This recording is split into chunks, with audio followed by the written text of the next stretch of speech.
guys. How do you know him? Hi. Good afternoon. I'm Mindy Kaling. I'm going to be the moderator for the Global Press Conference. Yeah, I'm just really excited to introduce everyone for this panel. The first person is J.J. Abrams, director, producer, co-writer of the movie. Daisy Ridley, who plays Ray. Right here, JJ, on my massive white sofa. Come sit. Hello, hi. This is Daisy Ridley. Hi. Daisy Ridley. Adam Driver, who plays Kylo Ren. Driver. Lupita Nyong'o plays Maz Kanata. Yes, Lupita. Carrie Fisher. What? Who plays Leia, and Lawrence Kasdan, who's a screenwriter. And Lawrence Kasdan. Where is Lawrence Kasdan?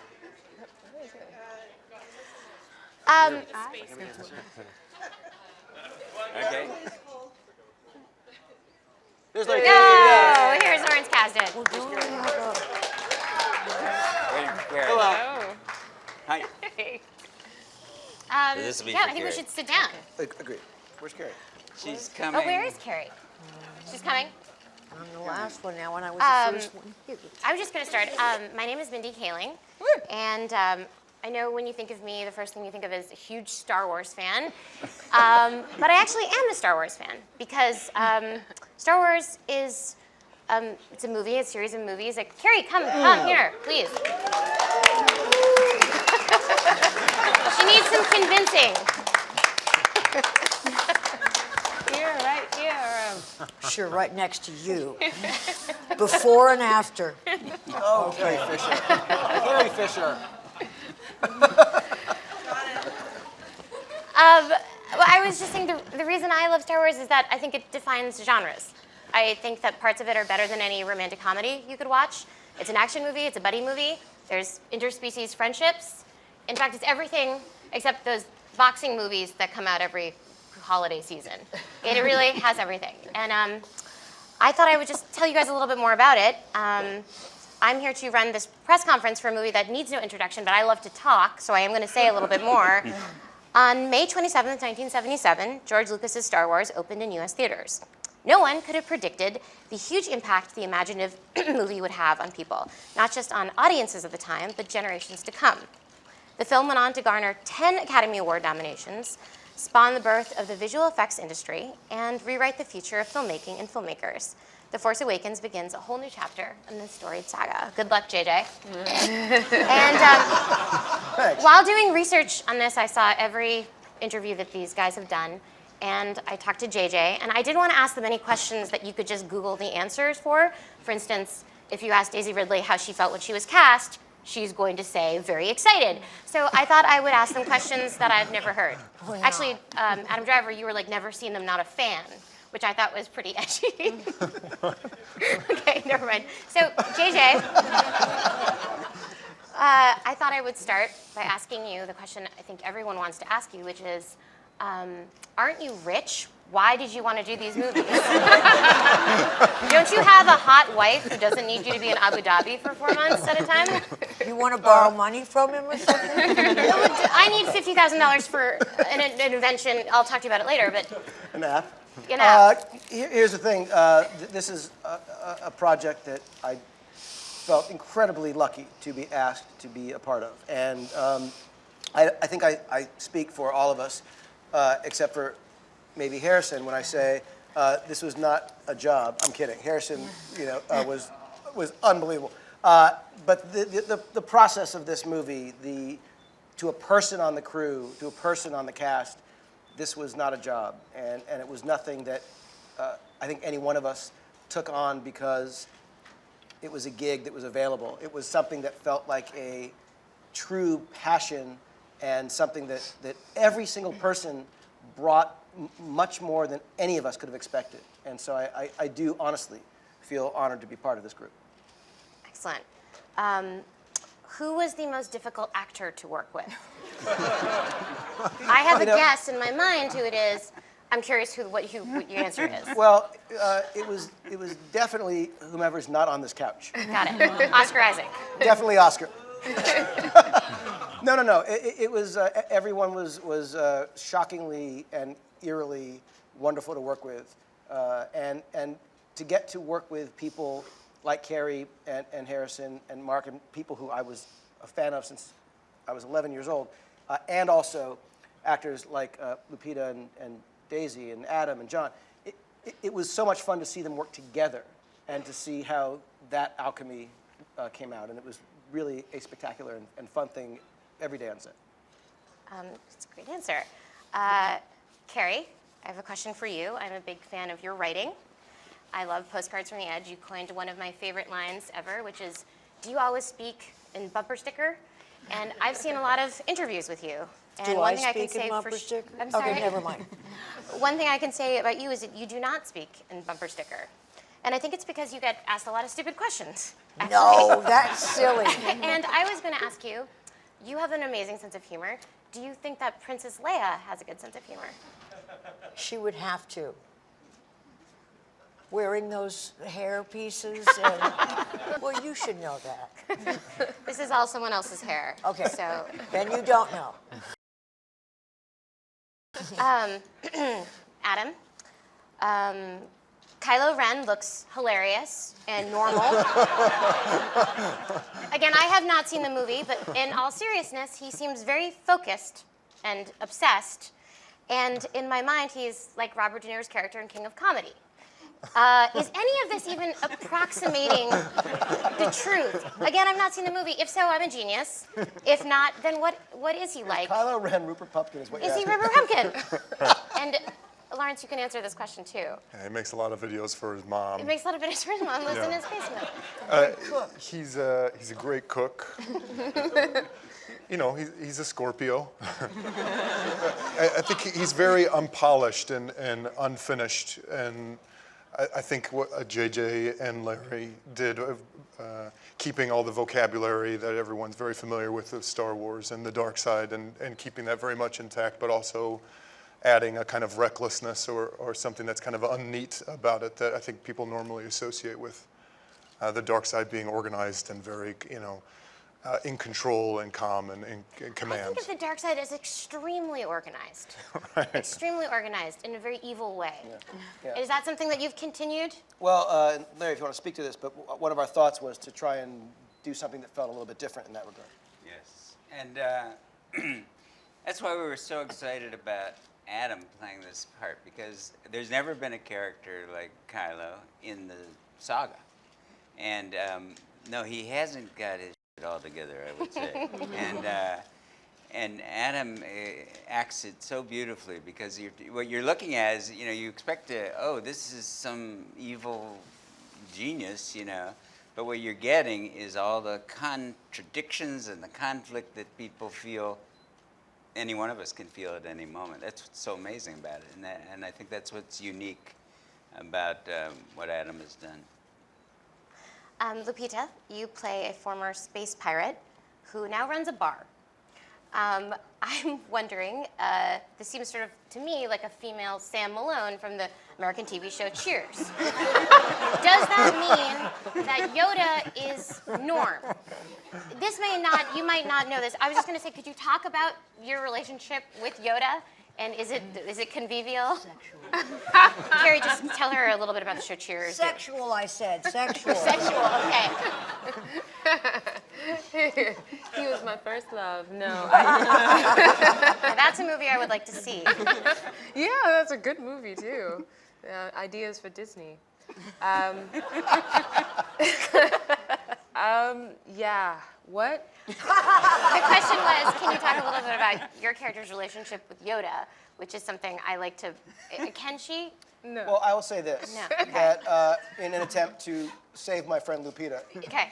from this slightly Idiotic awesomely geeky question, which is that I do believe that Maz and Yoda at one point had crossed paths, but that is not something, of course, due to the events of past films, happens in this one.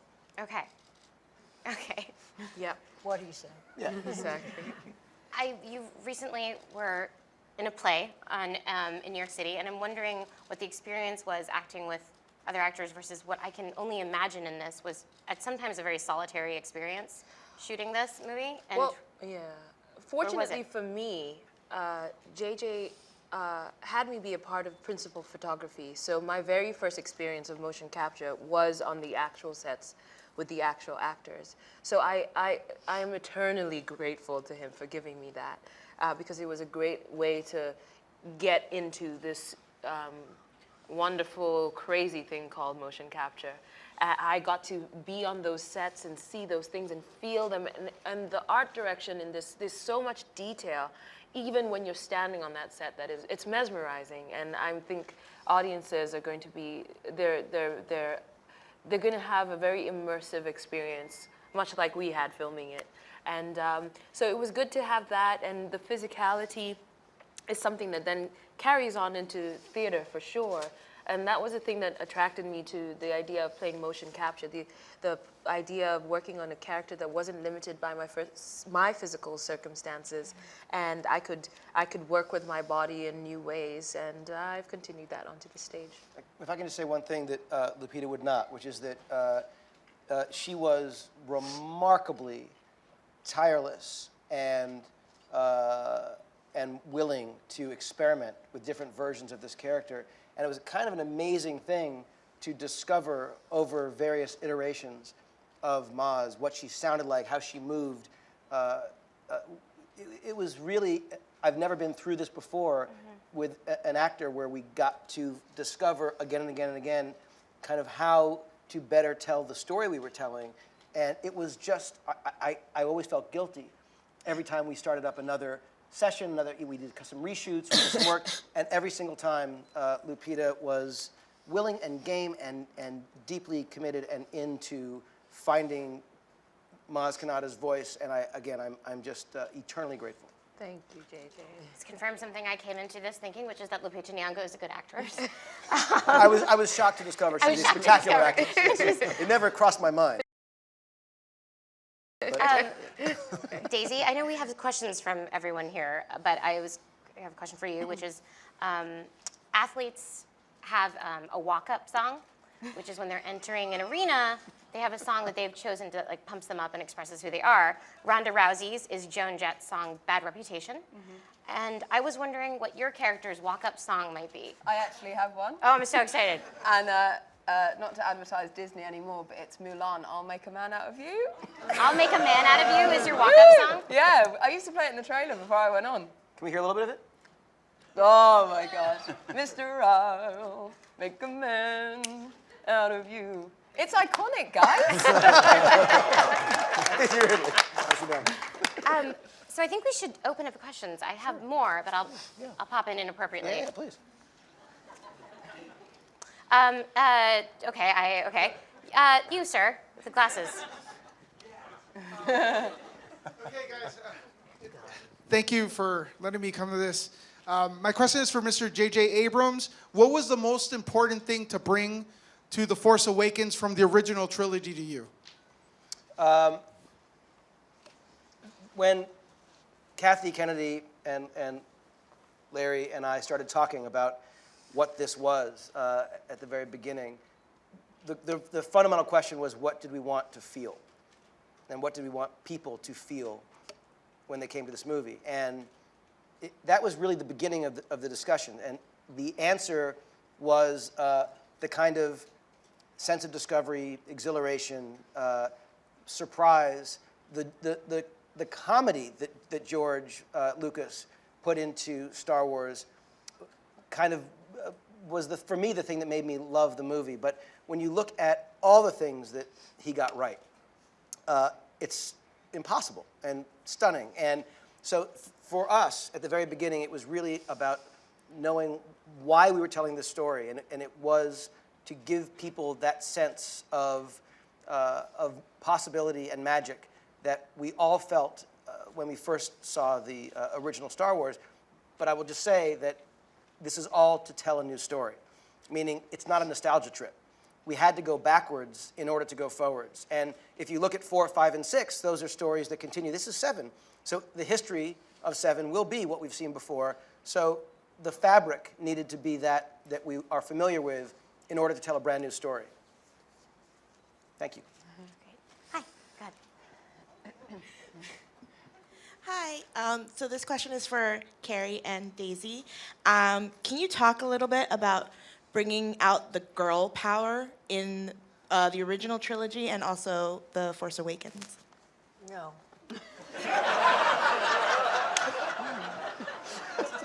Daisy? Sorry? No, you began this whole thing. I am the beginning of girl power. Yes. Deal with it! No, I did. I got to be the only girl on the all-boys set, which was really fun. You know, to put things in their drinks and stuff like that.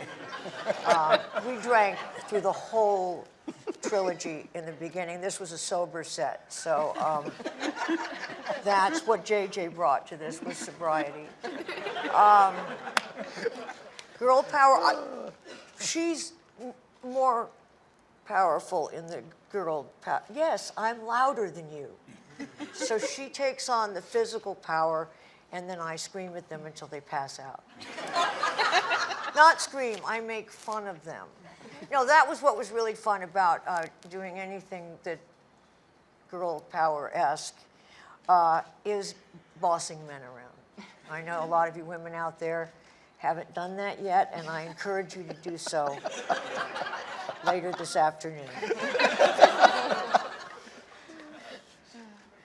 Over there. Okay. Would Daisy get to answer it? No? Oh wait, Daisy, please. Sorry. Yes, exactly. Oh, God. Well, obviously, Princess Leia and Carrie is a source of inspiration for girls for the past 30 years. And I'm definitely not quite there yet, but I hope Rey will be something of a girl power figure. And I think with writing like JJ and Larry's, and with a story of which she is woven into richly and holds an important role, I guess there's no other way except to say that she will have some impact in a girl powery way. I'm so not eloquent, sorry. She's brave and she's vulnerable and she's so nuanced. That's what's so exciting playing a role like this. She doesn't have to be one thing to embody a woman in a film. And for me, she's not important because she's a woman. She's just important. It just so happens that she's a woman. Like, she transcends gender. She's going to speak to men and women. But obviously, we were started with Leia, and Leia's still there kicking ass. We got Maz kicking ass too. So it's wonderful to be part of, obviously with Kathy at the helm as well, a wonderful crew and cast of wonderful women. Hi. I was going to say, Carrie, you were my first role model when I saw it at 7 over here. Oh, I'm your first role model? That's what I most drew upon. Anyway, for JJ, you're usually very secretive around your films. Was it heart-wrenching for you to let go of some of the footage in the film? No. The contrary, actually. It was something that while we were working on the movie, I realized how engaged with the fans and forthcoming Lucasfilm had always been. And my nature, which is to keep things quiet, was something that I was certain we were going to have fights about, and my wanting to keep the audience surprised when they went to see the movie. But Disney, to my shock, was arguing to not ruin, not reveal, not show every story beat. And we've all seen trailers for films that literally show you the movie in Cliff's Notes form, and then you go to see the film and you're like, yeah, that was literally the movie. I saw it in a 2-minute, 10-second piece. So I was very grateful that Disney actually took the lead on trying to keep things quieter. And obviously I ask all of you, who we are incredibly grateful for your being here, that when you do see the movie and hopefully talk about it to your fans and readers and stuff, that we maintain some level of surprise for people who get to see the movie and don't have it ruined for them just because it's finally been released, which I cannot wait for, by the way. It's such a special film because my husband forbid me to see the film by myself. Because he said it's an experience that we have to experience together because we're both Star Wars fans. Yeah, but listening to Carrie, you should just boss him around and tell him you'll do what you want. I'll try that, but that works. But I just wanted to know from the cast members, do you have family members or friends or probably, I've heard from other people similar stories that they're forbidden to see the movie without them. So I think it's really funny that people are putting these pressures on people for this particular movie. To see the movie without our parents? Is that your question? No, it wouldn't be fair to see the movie without him because it has to be an experience we have to do together. Yeah, I find that it's really a family experience. I've had people over the years come up, I'm showing this to my child at, I didn't want to wait till they were 6, so I went with 5.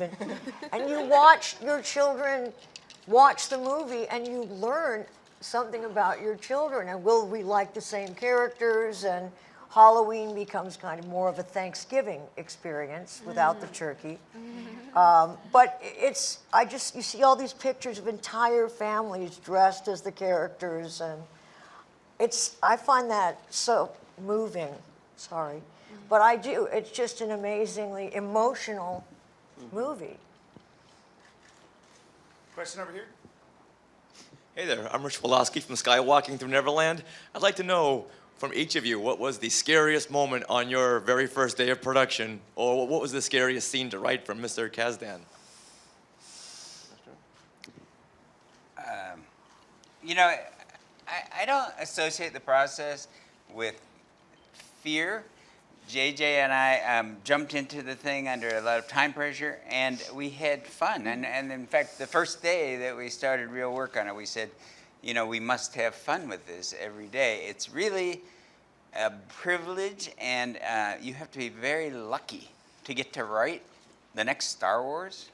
And so we didn't really have fear. I think we had trepidation about fulfilling people's expectations, that they be satisfied with what we came out with.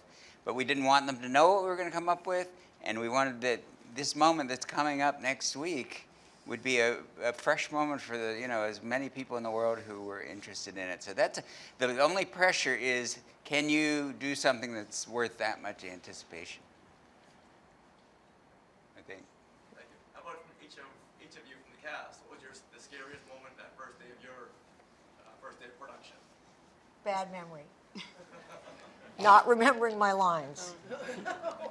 That was scary. No, and I also, I'm the custodian of Princess Leia, so I never got out of character, and I wondered if that would be noticed. No, but I was very nervous. Just it's been, 40 years for other people, it's been a long time, and I don't like looking at myself at this age in a large way. So that was scary and remains so. This question, Are we going through? Lupita, please. For me, it was playing a motion capture character. This was something completely new to me. And walking into a room, I had to do this thing where they had to take my picture from all directions at one time. And I had to stand in the middle, and there was 360 cameras all around me. And that freaked me out. I don't know. I guess I'm kind of terrified before most jobs. So the prospect of this, the Star Wars and all the kind of iconography associated with it, I tried to not think about as much as possible. So maybe when it first started, and then kind of suppressing that as much as possible and trying to break it up into moments, and then that way. But I don't remember one thing in particular that seemed particularly terrifying. My whole first day was pretty terrifying. I couldn't find a moment that was any less or more than the other. I think for me it's being cast in a role, as everyone knows, I've not really done much before. So other people saw something in me that perhaps I didn't see myself, and I'm still not quite sure if it's there. So the fear of not fulfilling that potential was terrifying.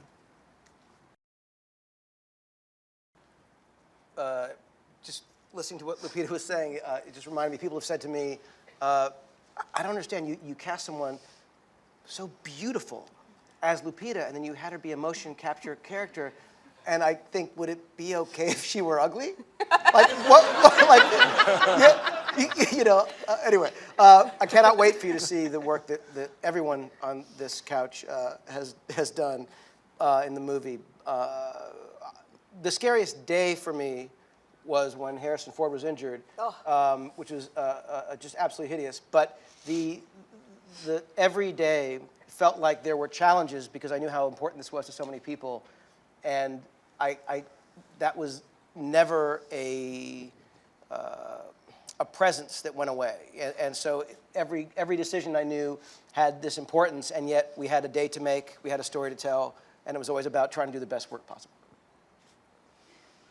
Thank you. Andy Howell, Science vs. Cinema, and Ain't It Cool News. This question is for J.J. Abrams. Since the original trilogy, we've sent probes to lots of the planets in our solar system, and we've discovered hundreds of new extrasolar planets. Did any thing we've learned from science make its way into the design of planets in this movie? No.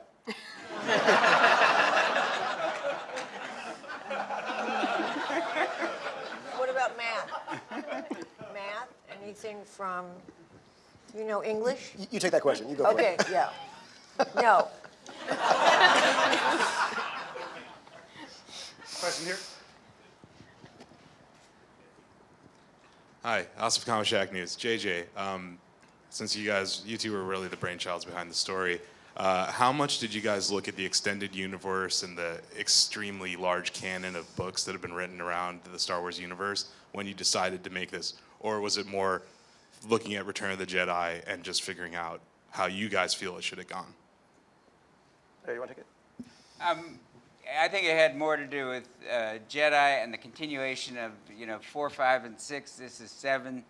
I think we were aware, we're respectful of the canon, but we really wanted to tell a story that interested us and delighted us, and we didn't really want any rules and parameters particularly. We just said, well, we can do anything we want with this story. What would be the most fun thing to do on this page and the next page and the page after that? And that was sort of the guiding principle, I think, more than the canon or anything that had come before. All the way over here in the front. Well, for the cast, many of us has been thinking about what happened after Return of the Jedi for the past 32 years. Did all of you have those questions, and when you got to finally answer them, did it live up to or surprise your expectations? I didn't understand the question. I wasn't a huge fan of the whole thing. I'd seen them and I had kind of interest, but I missed the Star Wars boat as it was. So I didn't want to that so much. But even so, it was very exciting finding out what did come after Jedi. Yeah, I would say that that it's still called Star Wars for me was really, and that sounds, but it's in a way it's 30 years later, but the exact same things are going on in a way, which I thought was so telling of, so true to life that it's, even though I feel that's we have such short memories of huge, events and mass genocide, and then we kind of forget about it, it seems, and there's still the same people are in charge, and the same group of people, younger, older, everyone comes on and feel that their problems are unique, and then it's all a cyclical thing, and it seems like finding these people, and a lot of things have changed, like the setting, but really the circumstances are the same, I felt was very true, and that for me was what I took for, well, less plot points and like, oh, I always knew that, Leia would be doing this or Solo would be doing this, more like nothing really changes. That answered your question. Yes. Question here? Hi guys, this is for JJ and Lawrence. The names of the characters have always been really unique in Star Wars. What's the process that you guys use to come up with new ones, and did you use any that were left over from Mr. George Lucas?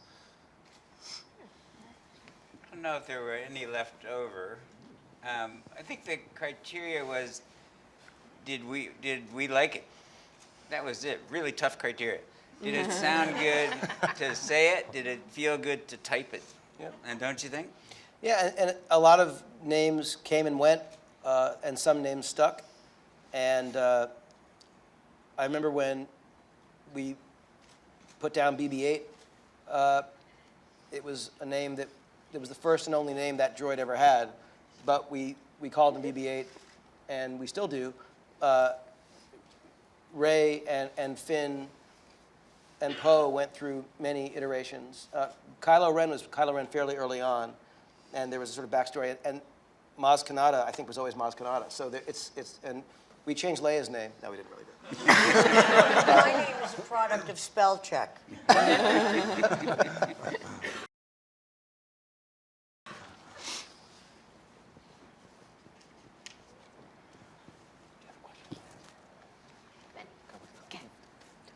Hi, this question is for JJ. Are there Ewoks in the movie? That's all I want to know. All I want to know is, are there Ewoks? Living? Living.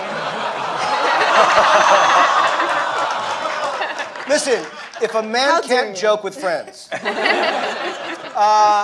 No, there are no Ewoks in this film, but you'll find That you're aware of. That's right. There were rumors that some snuck onto set, but there are a lot of them in Return of the Jedi. I think Mindy, you might have a question. I have some more questions. Lawrence, this is a question for you. Yeah. As a writer, I find I get a lot of inspiration from movies that have nothing to do with what I'm writing about. I always look to the movie The Fugitive, Ridley, because I just love the script. And I was wondering, and the answer just could be no, is there any movie that you looked to or thought about when you were writing this one that would surprise you? All the movies of Akira Kurosawa have influenced me throughout my career. That's because he was sort of the Shakespeare of cinema. He did comedies, he did action films, he did Shakespearean drama, and all of life is contained in each one of his films. Seven Samurai, maybe the greatest film ever made, is, it's a personal drama, it's an action picture. So when JJ and I were working, we kept referring to that. And then we would talk about the great American movies that we loved and things that had influenced the first Star Wars, which was Howard Hawks and John Ford and, all the Flash Gordon. And because when George made A New Hope, he was influenced very much by Kurosawa and by Flash Gordon and by The Wizard of Oz. And I think that all those movies you can feel them in A New Hope, and everything that's in A New Hope has come down through the movies to this day, I think. And JJ, you drew inspiration from the movie Clueless when you were talking about this. Yes, that to me was the fundamental. The relationship between those girls. Yes, I don't like to talk about it. Am I wrong? For obvious, I thought You, no. Okay. You're absolutely right. It was Clueless. That was the... It was not Clueless. Let's take That's another. a joke. Okay. Question here. Another question. Hi, this question is for Adam. Star Wars has a legacy of really great antagonists. Can you talk about carrying that forward with Kylo Ren? Well, I think a lot of it's not beyond my control, I would say. I feel like I was so aware of the movies, and like my friends' kids now, they don't know anything they haven't seen the movies, but are somehow so aware of everything that happens. And I think that's how I was introduced to them, through like the merchandising and the toys and stormtrooper helmets and things like that. And so I feel like we tried to not think about that as much as possible. And then I remember early on we not think of him being bad or evil or a villain, and try to make something that was more three-dimensional, because that to me, when we were talking originally, seemed more dangerous and more unpredictable. Someone who feels morally justified in doing whatever they need to publicly kind of state that what they're doing is right seemed kind of something more active to play than just being evil for the sake of it. That's it's not really fun to play, I guess. Adam, I was going to ask you, you've worked with two of my friends. One of them is Lena Dunham, and one of them is J.J. Abrams. Are they in any way similar?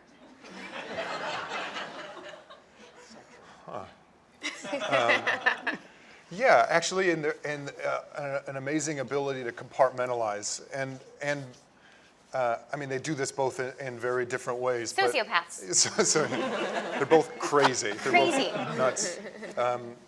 I think that I would imagine the weight of something like Star Wars. If it was me, I would go nuts. You know, having to be the kind of spearhead above it, and everyone's looking to you, asking you questions. And JJ was consistently calm and couldn't have been more collaborative. And I feel the same with Lena. I mean, much is made about how young she is, but just because you can't help but compare or imagine what you were doing at 22 or 23.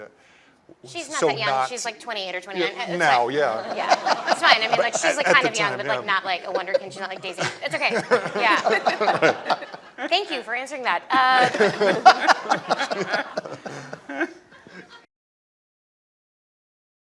Okay.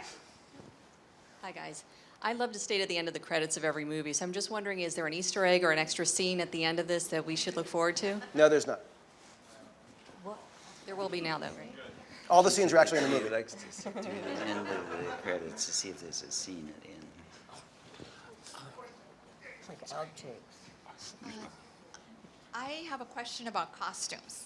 Okay, my first question is for J.J. Abrams. Which was the most difficult costume to put together? And then for each of the characters, I'd like to know how long it took you to get into costume. So the costume that was the most challenging, I think, for us to arrive at, and Michael Kaplan, the costume designer, I cannot wait for you to see what he's done in this movie. There are so many cool, and many you have not seen at all, costumes that are extraordinary. The most difficult one was Kylo Ren, and we went through, I don't know how many hundreds and probably thousands of iterations and different versions. And one of the great things about that was, over the course of that, the costume for Captain Phasma was designed that was actually pitched as a Kylo Ren costume originally. And for story reasons, it didn't make sense and didn't work. But we suddenly realized, oh my God, this is one of the greatest looking costumes I've ever seen. And he, then she, became one of my favorite characters in the movie. But the design of Kylo Ren was the most difficult one. And when we finally saw the mask and the beginning of that design, it was really instantly clear that was the winner. And I'm very grateful to Michael and his whole amazing team. Was there a question about how long it took to get into the costume? 20 minutes? Does that seem long or short? That's amazing. Obviously, I had because putting the arms things on and everything takes a while, and the wraps and everything. Had a wonderful woman called Kaling helping me. I think the first time took like an hour and a half, then we got it down to like 20 minutes, I think. For me, it took about, well, my costume, I didn't have a costume because I was a motion capture character, but to get suited up took about, in the beginning, it took like 2.5 hours, maybe 3. And then by the end, we had it down to about an hour 15. Lupita had dots on her teeth. Yeah. Like everywhere. She had dots all over the place, and it was, I actually, not until today have I met her without dots. It's fantastic. I'm still finding them in things, like in shoes.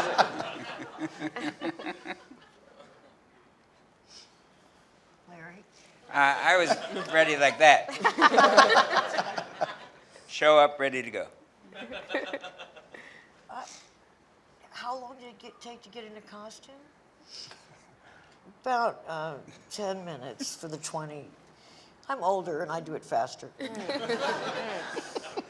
No, really, 20 minutes. I have a kind of classy gas station attendant look.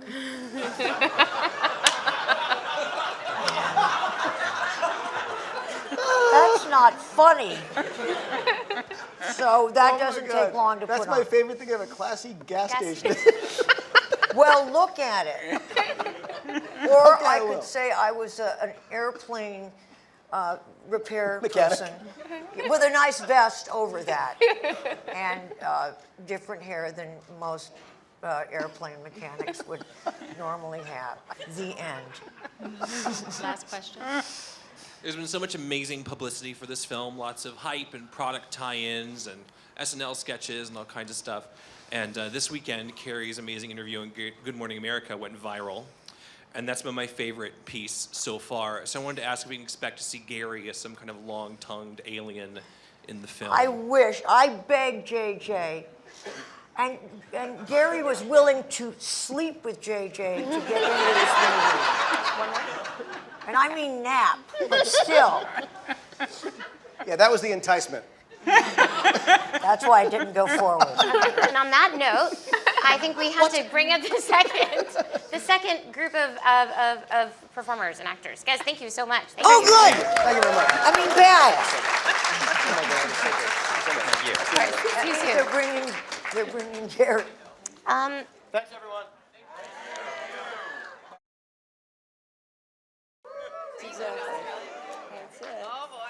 Hi guys, we're part 2 of our press conference. This is my new job now, is interviewing celebrities about big international movies. I'm going to introduce the cast. Are they ready? Okay, cool. The first person I'd like to introduce is Harrison Ford. Yeah.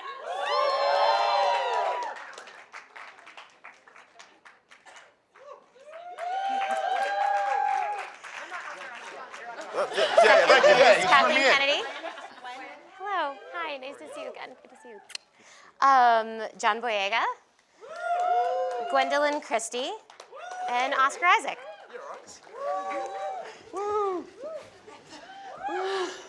Hi, guys. Hi. Hi. I just wanted to say that when JJ asked me to do this, he asked me to not ask questions that you'd already been asked at your junkets. So I am not going to ask questions that I've seen. So yeah. So I think it'll go well. Great. So my first question is for you, Mr. Ford, and I asked a similar question to JJ, which is, aren't you rich? Why are you doing this?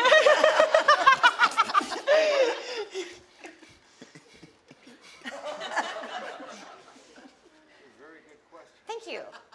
It's because it's what I do. It's what I like to do.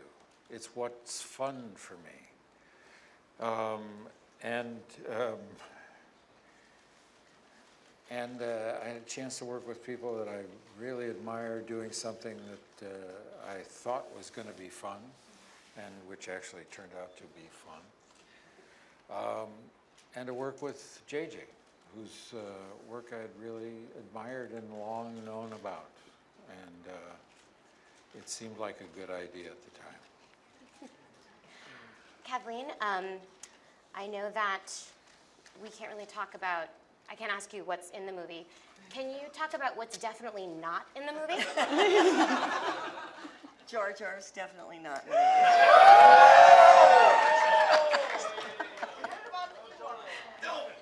Ewoks are not in the movie.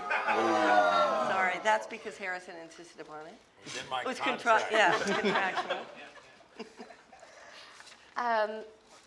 John, I'm going to open this up, by the way. It won't just be me talking to you for 45 minutes. Cool. I love to attack the block, and you are poised, in my opinion, to be an international heartthrob. And soon you will be a fixture at Victoria's Secret runway shows and the Chateau Marmont. And my question is, do you have an attorney? And are you excited about this? I have an attorney, yes. Yes, okay. Yes. I'm looking to be rich like Harrison. Yes.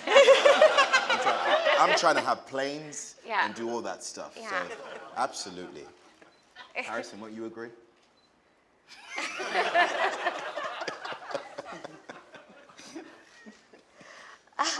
Okay.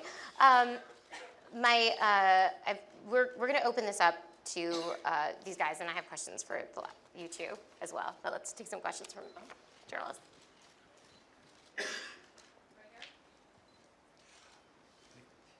Mr. Ford, could you Where just? are you? Oh, right here. Sorry. Oh, hey, hi. Could you just talk about what it means to you to be one of the bridges between the original series and this new generation? It's gratifying to be asked to be part of this. There was a interesting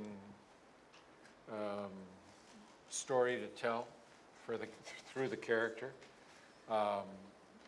It's always nice to anticipate working in something that you know people will have an appetite for. This is not a crapshoot. This is big casino, and it's fun to play with these toys again. It's been a great experience. Thank you. Question here? Yes, Ms. Kennedy. I guess it's most for you and JJ. I guess how do you make sure that this installment make way for what Ryan and Colin are developing? Did you guys map out the whole 3 movies already? We haven't mapped out every single detail yet, but obviously everybody's talking to one another, working together, and that collaboration, I think, is what is going to guarantee that everybody's got a say in how we move forward with this. And so far, it's going great. I mean, JJ and Ryan have already talked at length because Ryan's about to start shooting episode 8. These guys are getting ready to head over in January. And then Colin will start working with Ryan and spend a lot of time on the set with us. Gwendoline, I was going to ask you a question. What character could you be if you could be any other character in Star Wars? And the reason is, for me, I think I'd be suited as a singer in Jabba's band, just as like a reference. Is there anyone else that you wish, or you would think that you think is a cool character to play?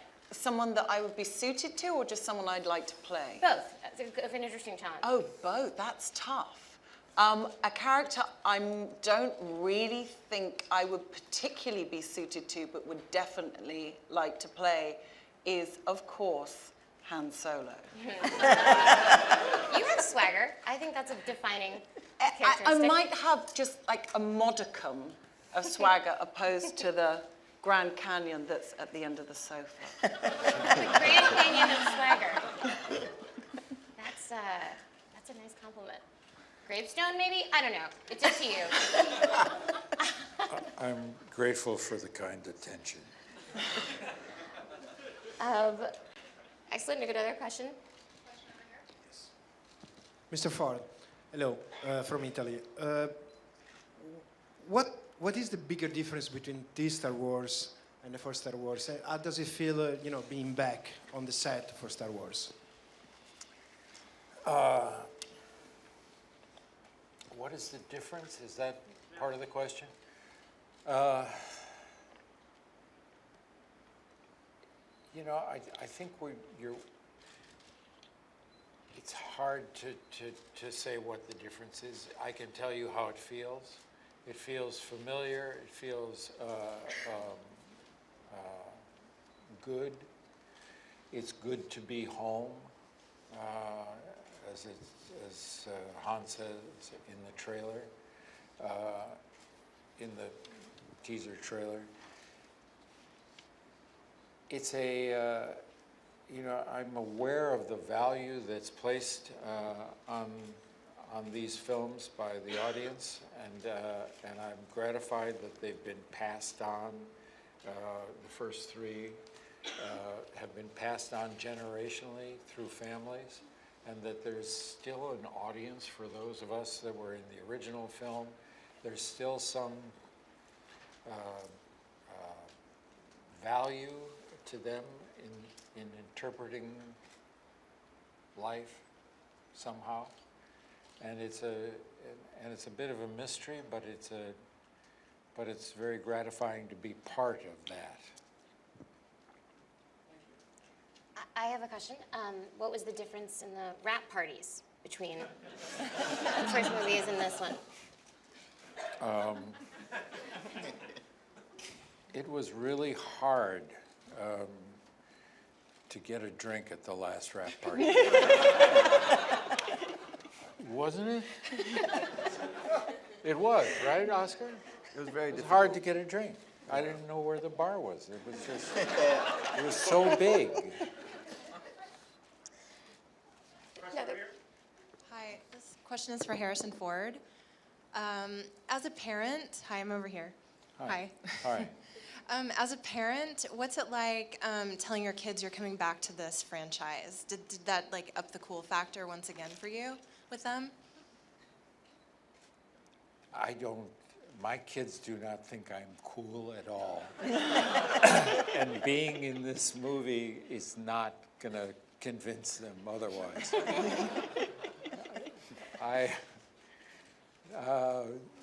No, they're just glad to see that Dad is still working. You know. Oscar, in my experience, there's always one actor on a set where everyone goes to their trailer to listen to music and to get high. I know that none of you guys do drugs because you're professional. This is a Disney movie. It's not, and drugs are bad, but whose trailer did you go to hang out? I went to my trailer. Did anyone go to yours to hang out? Yeah. Yours was the hangout. It was mostly going between Carrie and my trailer. That was just going back and forth. Those are the party trailers, you know? Yeah. John, Yes. did you hang out in your trailer or also go to Carrie's? No, I didn't go to Carrie's trailer. I didn't. No.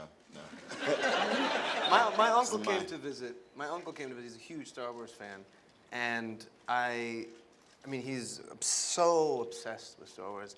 And I lost him. I couldn't find him, and I heard all of this laughter coming out of Carrie's trailer, and I went in there, and he was there, just with the dog, with Gary Fisher, her dog, just hanging out with them. I was like, Tio, what are you doing here? Get out of there. Yeah, so that was a fun place to hang out. It was Carrie's trailer. Hi, Jim McQuarrie with Geek Dad. The question I have, as you may know, Star Wars is basically a religion now. Several thousand military personnel list their religious affiliation as Jedi, and there are lots and lots of Star Wars weddings. Are you, the new cast members, are you prepared to ascend to the level of at least sainthood? And Mr. Ford, have you any advice for them, or is there any hope that you could even tell them anything that would help them deal with that? I think my advice is pretty much limited to look both ways before you cross the street. Stuff like that. Solid advice. Yeah. Don't you think? Good advice. But I'm not going to tell them how to navigate this very personal space of trying to figure out, the careers that they've chosen for themselves. It is bizarrely individual how you navigate the space between where they're at now and the rest of your useful professional life. But they're in for a big ride, and they know it, I think. I hope you know it. Yeah. No, they didn't have a chance to answer their part of the question. Did they? No. No. I can't remember what the question was. I don't either. How are you ready for sainthood? For sainthood? Yep. I don't know if I'm ready for this whole thing. I just know that I'm just in it, and it's going to come out regardless, but it should be fun. You'll let me sleep on your couch if stuff goes AWOL, right?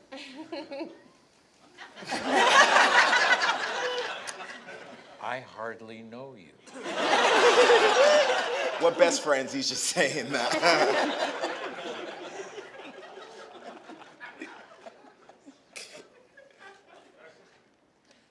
This is for Gwendoline Christie. Were you prepared for how Captain Phasma became kind of an instant sensation among fans?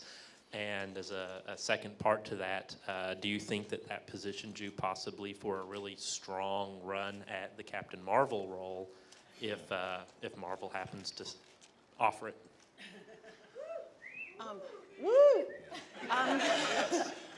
I was very surprised and heartened at the overwhelming response to the character of Captain Phasma.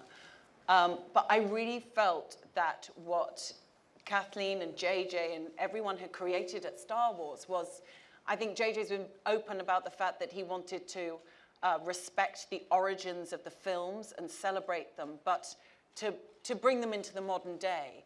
And confirmation of that seemed to be, to me, in this amazing character of Captain Phasma, who is Star Wars' first on-screen female villain.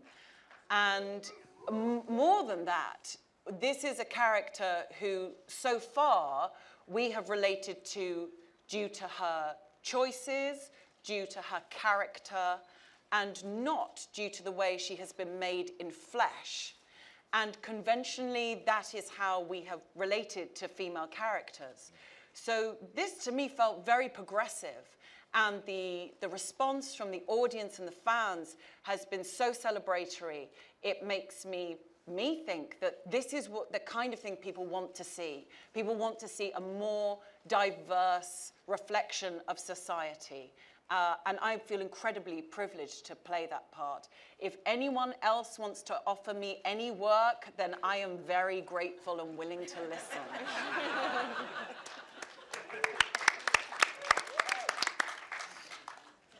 Hi, I have a question for Kathleen. Thank you for that tidbit about Jar Jar, but I wanted to ask, I mean, why the unprecedented level of secrecy around this film? I've never covered a film junket where the media couldn't see the film in advance. The cast seems terrified of letting anything slip. Some of them said they haven't even seen the film. So why did you go to those extremes? I think, right from the beginning, we've respected the fans, and the fans have really been the ones focused around making sure that everybody and anybody who walks into this movie gets to be surprised. We have so little things that surprise us anymore when you walk in to see a movie. It's all told in the trailers. It ends up online way in advance. And I think, that's something that overwhelmingly, I've even had people say to me, I don't want to read anything at all so that they can get in to the theater and actually have a pleasant surprise. So that's really all that's driving it. And we've respected that in all ways we can. Greater cultural impact of The Force Awakens, what do you hope it is? For me, I'm going to be honest, I really don't care about the Black Stormtrooper stuff. I couldn't care less. This is a movie about human beings, about Wookiees, spaceships, and TIE fighters, and it has an undertone and a message of courage and a message of friendship and loyalty, and I think that's something that is ultimately important. I watched the movie with Kathy just last week, and I really relate to Rey more than any of the characters. And to be in a circumstance where you have to find something bigger than who you are within yourself is something that's inspirational to me. And I think that people take that away. In terms of the kids, all they're going to be concentrating on is BB-8.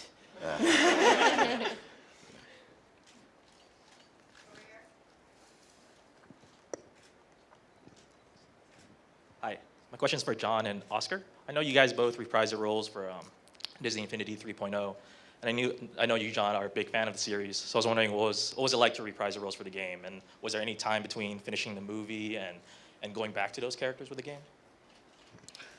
Yeah, I've had to go back twice. Once for Disney Infinity, and the second time for Star Tours, the ride at Disneyland. And it's been to be a playable character. I get to play with myself. Booyah! Disgusting. Yes. Sorry, I had to tell that. Yeah. But it's been amazing. It was fun, and the characters in Disney Infinity are more of the childlike versions of the characters in the movie. So that was very cool. Yeah, I had never done anything like that before, so that was very fun to be able to do. Yeah, and it's a slightly more energetic, amped up childlike version. I'm Finn, and I'm in charge now. You know, hey.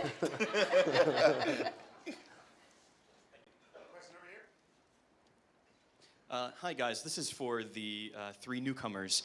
I was curious how much of your characters' backstories you were told ahead of time, especially while you were developing the characters, and how that informed, where you came in with it. I think this has been one of the coolest things about working on this with JJ and with Lucasfilm is that there's been a real sense of collaboration with with that kind of thing. It was almost a bit of a sandbox element of it. You know, we could talk about those things, and there was an evolution of the characters even from the first meeting with JJ and Kathy and Larry to what ended up on screen. I mean, for example, with me, I started talking, after we started filming, I was talking a bit about, you know, just kind of talking about where Poe could have been from. And the thing is, in New Hope, at the very end of New Hope, at the medal ceremony, one of Guatemala's claim to fame is that last shot where the ships are leaving, where you see the temples, was shot in Guatemala. And then for me, the fact that I was born there, and that's a rebel base, and I'm playing a resistance fighter, rebel fighter, I thought, you know, maybe Poe was there. He was, you know, that's where he's from. And then this comic book comes out called Shattered Empire, where Poe's parents ended up going to Yavin 4 and making sweet love. And, so that's an amazing thing. It's the first time that, you know, talking about where a character could have come from ends up in a comic book. And it's kind of a beautiful thing that it feels like we're creating these things together. So yeah. Yeah, I didn't know much going in because obviously because of the spoilers and all that kind of stuff. But I do remember having the sides which were loosely based on who Finn and Rey was. But I just remember during my time screen testing, I was like to Daisy, there's no way that our stories are so simple, and we still don't know. So I've still got some conspiracy theories as a fan as to where Finn comes from, and I'm still trying to figure that out. But I like that it's a mystery. I like that. Yeah, mine was similar. I mean, I was so heartened that it was a genuine creative experience to work with JJ about who the character was and to develop that together. And really, without horribly ruining everything for everyone, I think it's interesting to see where my character may go. That is interesting. Isn't that interesting? Very interesting. I'm interested. Well, at least you're interested. Yeah, I'm so interested. Question here. Hi, my question's for the newcomers. You three are obviously huge Star Wars fans. You talked about it many times. I'm wondering if you read any of the theories online, if you follow any of the fan conversation, and if so, if you could sort of say maybe what your favorite rumor is that you've heard that you go, oh my God, people are really saying this? People really think this is going on? The Jar Jar is Kylo Ren. That was my favorite. I kind of wish that was true. I remember reading the theory that Finn is Mace Windu's grandson or something like that. And I was at a party, and someone behind me just tapped me on the shoulder and was just like, "Yo, Black Jedi!" I turned around, it was Samuel Jackson. He's like, "You my son!"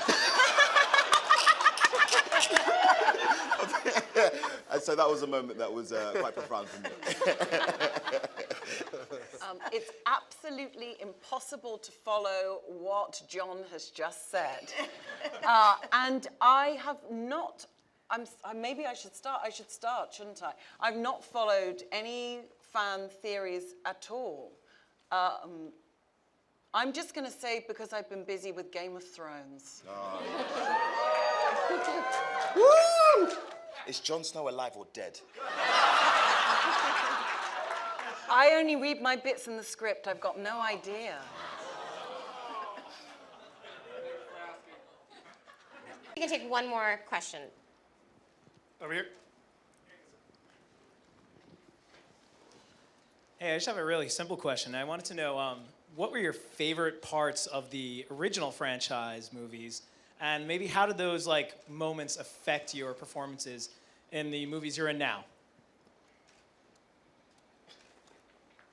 My favorite part, I think, was when in Return of the Jedi, when Darth Vader's helmet comes off and you see that he's just a soft, sad, old, vulnerable man underneath. I don't know how that affected my performance, but that's that was my favorite part. I just remember I was about 6 when I saw the film, and I remember being so struck by the character of Princess Leia and thinking, even then in my infant mind, this seems different to the other women I see in films. I'm feeling very, very inspired by that. And inspired by a woman with such tenacity and being so strong-minded. And I asked Carrie Fisher if I said, I felt like watching your performance implanted a seed in my mind. And Carrie said that she did plant a seed actually in my mind. I assume you're not talking about the scene in the snake bikini sitting on Jabba the Hutt's lap. Not that, no. No, not that. That's my favorite.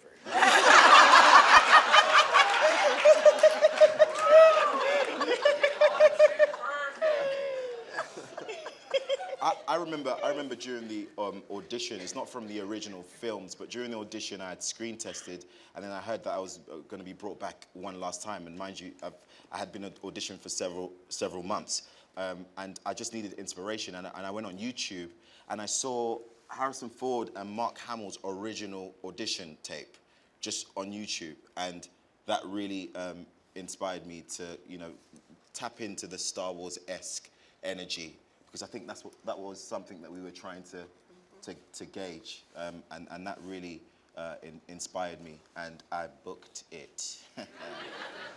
Thanks, Harrison. He's so great. I think that's it. I think that's it. Thanks, everyone. Thank you, guys. Thank you.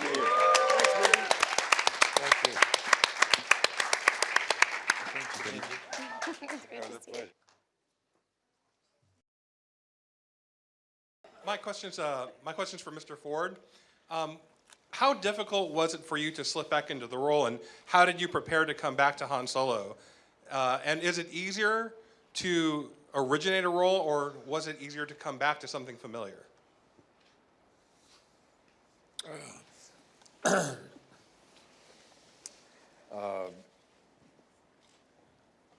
It seemed easy to come back to the character. Clothes make the man. I had walked more than a mile in those boots. I was interested in the described path of the character. I thought there was an interesting bit of business for the character to do, and I'd been having a real good time with J.J. Abrams talking about it and getting ready for the adventure of filming. So it was easy. I can attest to the fact that for all of us that were there, the second he walked in to the Millennium Falcon and said his first line, Han Solo was back. So it was pretty instantaneous. Thank you. Hi, my question is for Mr. Boyega. When you found out you were going to be using what appears to be the Skywalker legacy lightsaber, how did that feel as an actor? Were you? It was. I was very excited to use that thing because I think blue suits me, and also it was amazing for me to read the whole script and to find out all the things that Finn gets to do. And for me, it's like I feel like for some reason, did JJ know what kind of fan I was when it came to Star Wars and write this role for me? Because I get to wear a stormtrooper suit, a rebel jacket, I have a blaster, I use a lightsaber, I hang out with fricking Han Solo and Chewie. It's just fantastic. I love you, Harrison. Did you have any concerns about getting a limb hacked off? Did you have any concerns about getting a limb hacked off? I did, because Adam Driver has a really long reach, and that's an issue. That's an issue. But I done my Floyd Mayweather thing, just bob and weave, bob and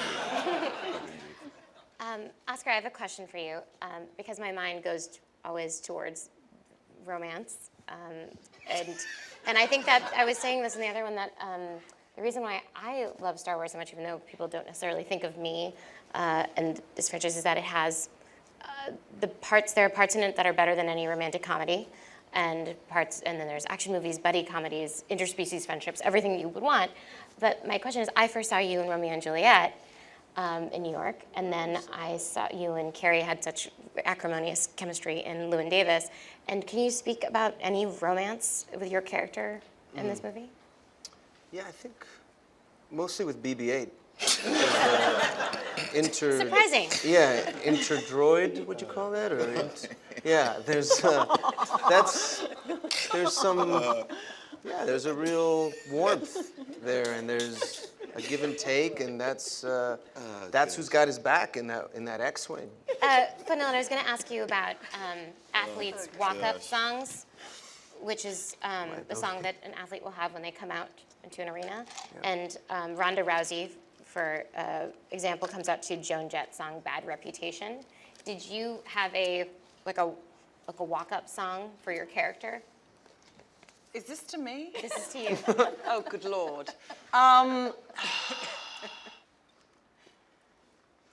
trying to think of the name of it because it's just coursing through my brain now. Is that one that goes da-da-da, da-da-da, da-da-da, da-da-da? Led Zeppelin? Yes. What is it? Led Zeppelin? Yeah. Kashmir, yeah. Kashmir. Exactly that. Led Zeppelin song. Okay, good to know. Da-da-da, da-da-da.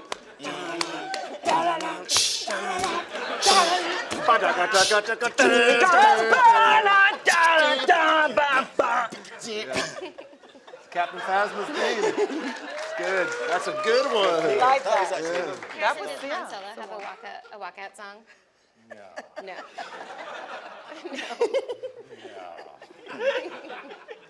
More questions. Not anymore. Last question. Not anymore. Not after that. I have to It's say, crazy, though, yeah. that there was a moment on the Falcon where Harrison, you had the blaster in your hand and you were trying to skillfully put it in the holster. And Harrison was stood there. Damn it! Damn it! Damn it! And me and Daisy were just behind the camera just like, this is freaking insane. Harrison is just freaking right there. But we had to do the scene together and not freak out because it was like mesmerizing to see Harrison in this environment in the movies that we absolutely loved.